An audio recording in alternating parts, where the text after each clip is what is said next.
उसका ध्यान नहीं दिया जा रहा है, कोई मॉनिटरिंग करने वाला नहीं है, कोई प्लानिंग नहीं है। बस उठते ही हेलीकॉप्टर खड़ा रहता है, लिया उठाओ और चल दो।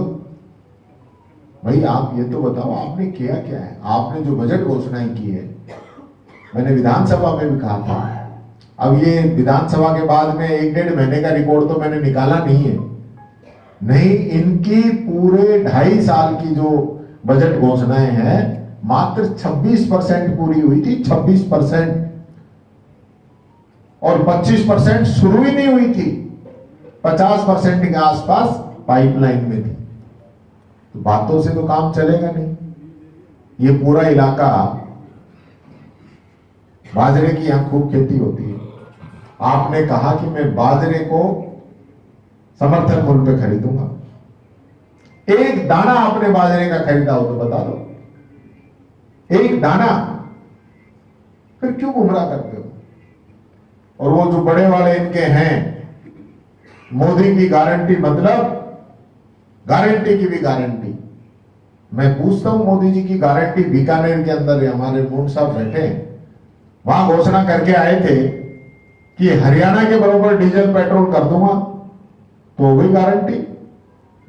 चित्तौड़ के अंदर घोषणा करके गए थे कि कांग्रेस सरकार की योजनाओं को न बंद करेंगे न नाम बदलेंगे, तो हो गई गारंटी आपकी पूरी। आपने कहा 15 लाख खाते में डालेंगे, आपने कहा 2 करोड़ युवाओं को रोजगार हर वर्ष देंगे, आपने कहा डॉलर रुपए को बरोबर कर देंगे, आपने कहा भ्रष्टाचार आतंकवाद को खत्म कर देंगे, हो गई गारंटी पूरी। अब नया नाटक लेके आ गए महिला रिजर्वेशन का।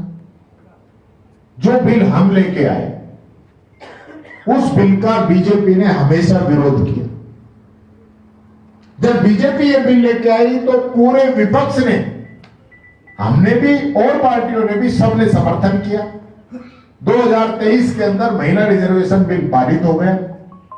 आपने 3 साल तक उसको पटके रखा, और जब यह अधिवेशन चला, इस चलते अधिवेशन में 16 तारीख की रात को आपने उस 2023 के बिल को आपने लागू किया। तो महिला रिजर्वेशन बिल तो आज की तारीख में लागू है। लोकसभा और विधानसभा के अंदर 33% महिलाओं को रिजर्वेशन का बिल लागू हो चुका है। अब जिम्मेदारी आप पे आती है कि आप जनगणना करवाएं, परिसीमन कराएं और उनको रिजर्वेशन दें। तो आप क्यों नहीं करा रहे हो? उसके पीछे 2 बड़े कारण हैं। पहला कारण यह है कि एससी और एसटी, इनका प्रतिनिधित्व बढ़ेगा नई जनगणना के अनुसार, तो उससे आप डर रहे हो एक तो। दूसरा, ओबीसी को आपको देना पड़ेगा। जातिगत जनगणना की आपने विधानसभा में घोषणा, लोकसभा में घोषणा की है।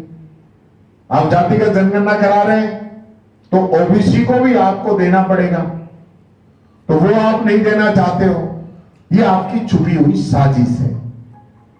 तीसरी और सबसे महत्वपूर्ण बात कि आप अपनी मनमर्जी से परिसीमन करना चाहते हो। आपकी बेईमानी जनता ने देख ली है। अभी जो वार्ड बने हैं, एक वार्ड 4,000 का, एक वार्ड 40,000 का, आप नियम फॉलो नहीं कर रहे हो। आप पंचायतों को जैसे मर्जी तोड़ रहे हो, आप दुश्मनी निकाल रहे हो। आपको लगता है कि ये परंपरागत कांग्रेस का वोट है, उसको टुकड़ों में बांटने का काम कर रहे हो कि वो हार जीत तय नहीं कर पाए।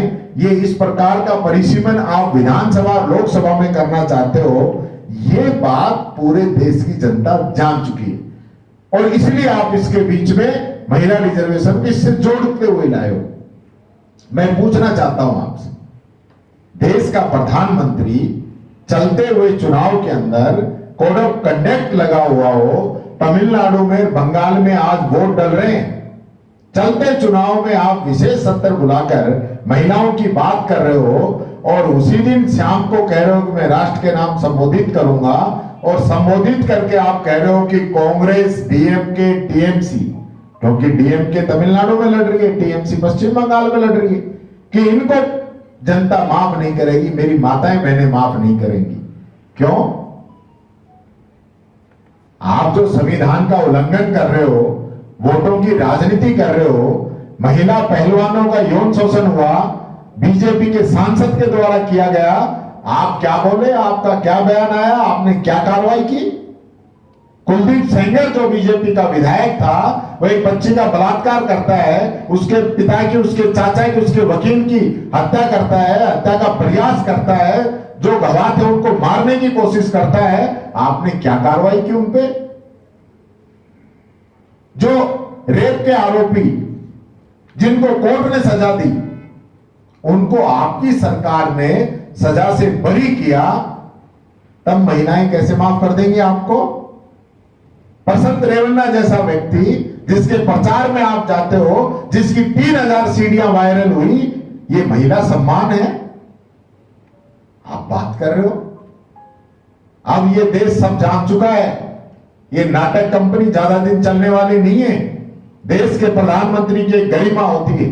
आज पूरे विश्व के अंदर हमारे देश का प्रधानमंत्री का मजाक उड़ाया जाता है और हमारा सर जो है शर्म से झुक जाता है, क्योंकि बीजेपी के प्रधानमंत्री नहीं है, वो इस देश के प्रधानमंत्री, भारत देश के प्रधानमंत्री है। और किस प्रकार से मजाक बनाया जा रहा है? एस्टीन फाइल में प्रधानमंत्री का नाम है, एस्टीन फाइल में हमारे केंद्र के हरदीप पुरी जो मंत्री है उनका नाम है। जवाब नहीं है।